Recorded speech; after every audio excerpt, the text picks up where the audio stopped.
Hey y'all, and welcome to the Hillbilly Chicken Ranch. I am Susan, I'm your hostess, and I am going to be using the Ultimate Dehydrator cookbook again. And this time I'm going to be doing a citrus fruit dehydration, and it is found on page 33 on how to dehydrate your citrus fruit. It does say that it will darken over time, but once it's rehydrated, it returns to its natural color. And I have some oranges that have not been eaten, and they're starting to get little spots on them and stuff. And this one's got quite a few spots on it, and this one's got spots on it. So what I'm going to do with these is I'm not going to throw them away. I'm going to dehydrate them. I'm going to use them maybe at Christmas as a decoration, or for potpourri, so the spots really are not going to make any difference. So I'm going to get these washed up, because you do need to rinse off your fruits and vegetables before you dehydrate. Then we're going to get into slicing them up and getting them trayed up.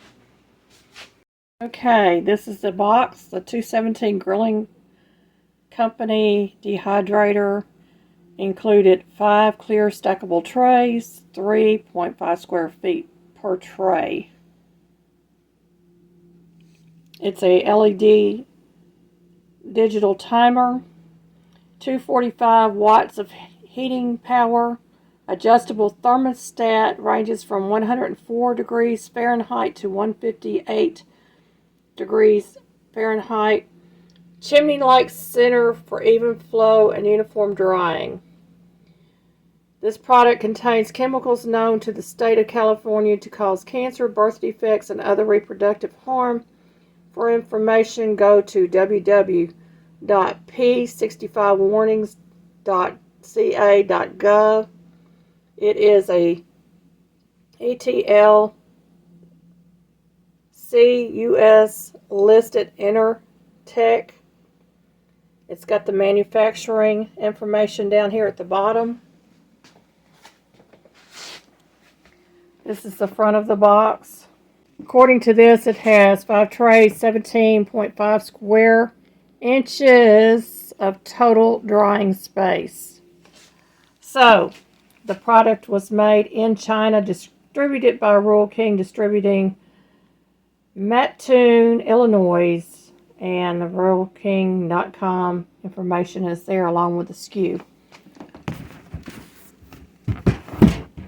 My honest opinion is I will not ever buy another product from 217 Grilling Company.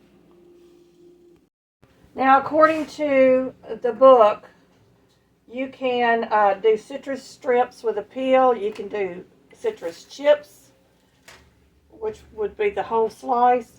Or you can peel or zest your citrus fruit.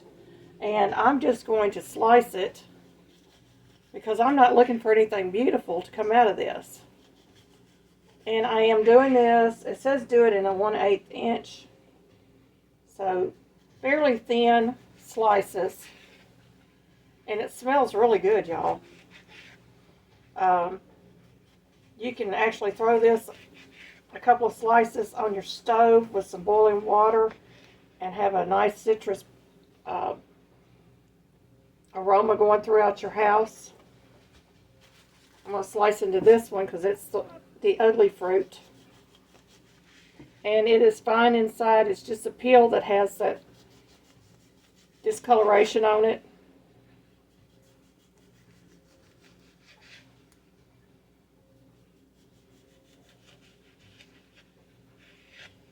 And as I said, I'm going to be using this more than likely at Christmas time.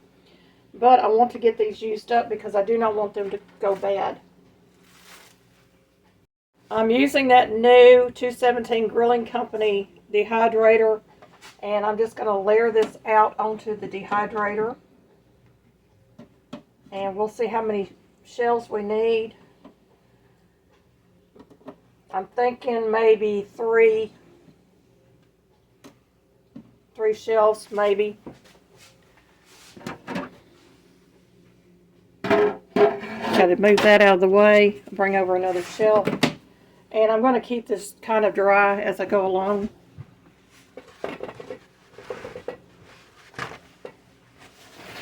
Because I'm going to have a lot of juice if I don't.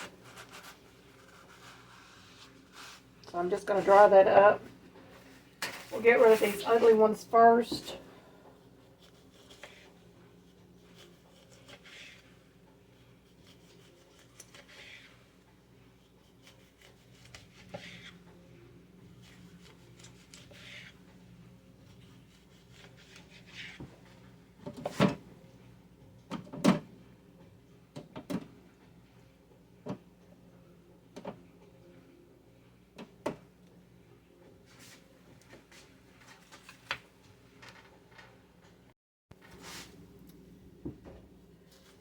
And I'm working on another one. I think I'm going to get about 3 trays.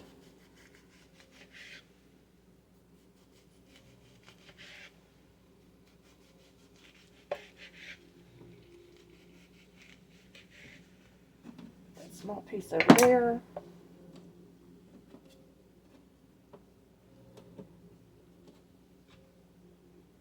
That's 2 trays. I'm getting about 2 oranges per tray. And I'm going to wipe my board down again. Soak up that orange juice. And we're going to get these dehydrated. These can be used to decorate packages. They can be used in potpourri. A number of things. And you can, like I said, you can zest it. If you do a zest and you want to dehydrate it, you're going to have to put some parchment paper or one of those silicone mats underneath the zest so that it doesn't fall through your dehydrator. I've got one more orange. This one still has the label on it. Look at there. Missed the label. And just slicing it up.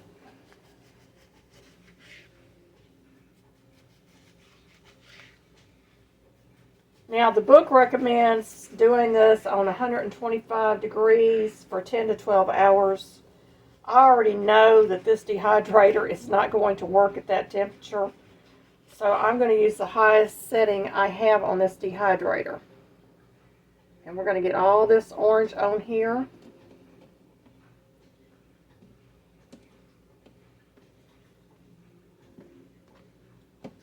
And we are done slicing, y'all. I'm going to put the lid on this. Another thing with this dehydrator, I did give a review. I'm not really pleased with the product that we bought, but since we bought it, we're going to use it. The lid does not sit on here level. You have to put something, a weight or something on here to hold it down. But I'm going to go ahead and turn this unit. Well, I got to plug it in first. Plug in the unit.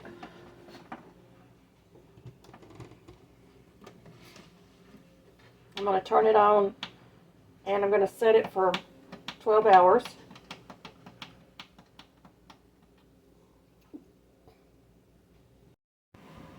And I'm setting the temperature for 158 degrees. I'm going to clean my counter up, and we'll be back when this is done. So thank you so far for watching. I hope you'll stick around until the end.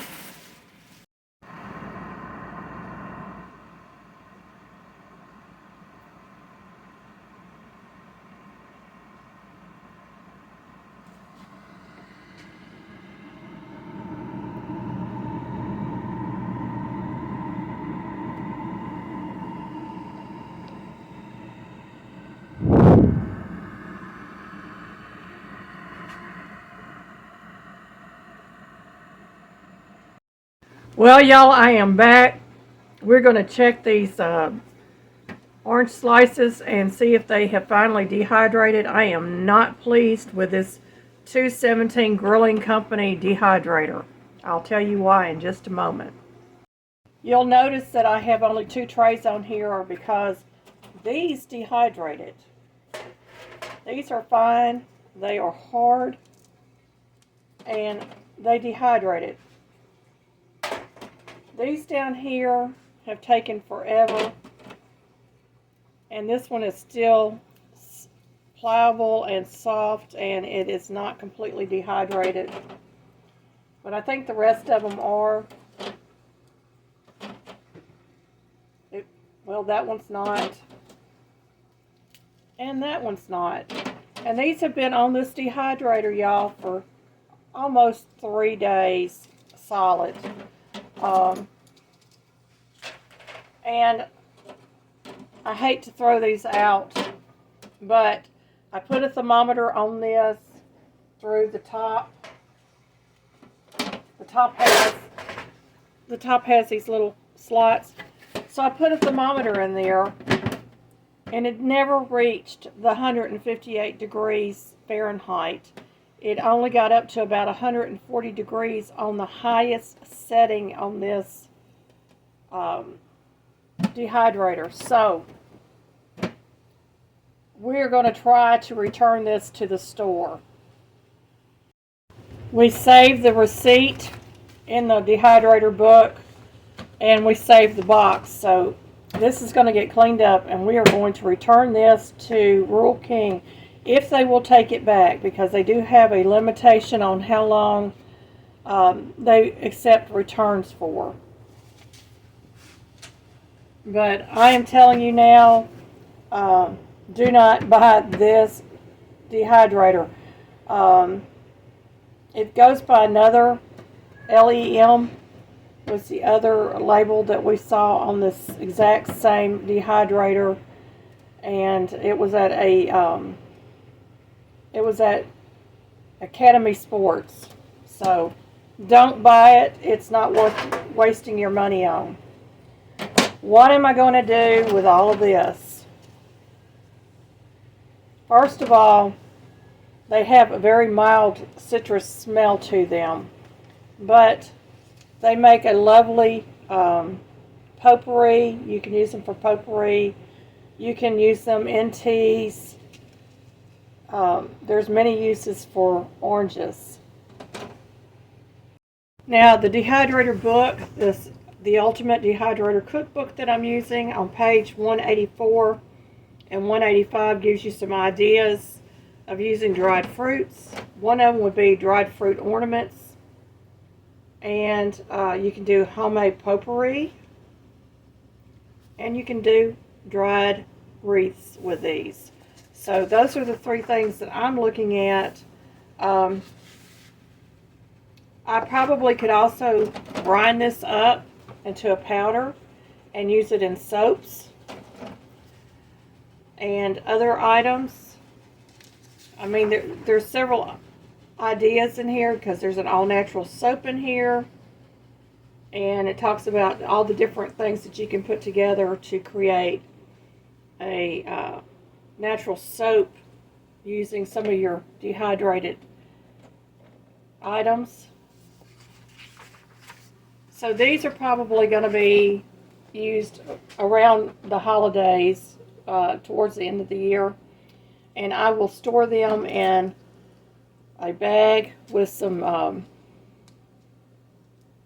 bay leaves to make sure that nothing happens to them. I am not going to store an oxygen absorber with them, because oranges contain a natural sugar, but they do look very pretty, I think. Even the ugly end pieces look kind of pretty.